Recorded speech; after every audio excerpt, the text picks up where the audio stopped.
सकल गुणांचा आदी ईश म्हणून म्हणते गणेश तू संमत सर्व शास्त्रांस मंगल रूपा बालचंद्रा.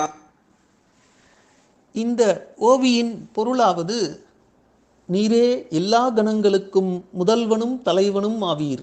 எனவேதான் உம்மை கணேசன் என்பரன்றோ. தன் நெற்றியில் இளமதியை சூடிய நீரே சாஸ்திரங்கள் அனைத்தினாலும் ஏற்றுக்கொள்ளப்பட்ட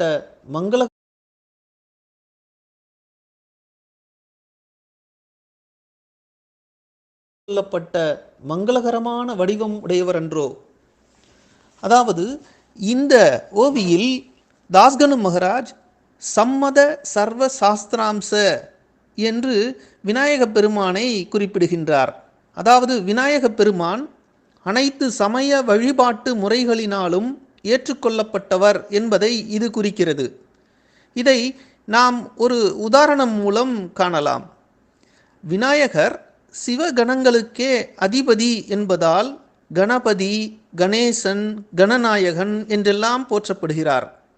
ஆனால் சிவபெருமானை குறிக்கக்கூடிய சி என்ற அக்ஷரத்தை கூட தவிர்க்கும் வகையில் சில தீவிர வைஷ்ணவர்கள் அரிசியை திருவமுது என்றும் துளசியை திருத்துழாய் என்றும் கூறுவார்கள்.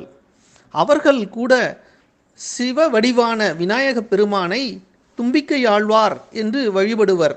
இப்படி அனைத்து மத சாஸ்திரங்களாலும் ஏற்றுக்கொள்ளப்பட்டவர் விநாயக பெருமான்.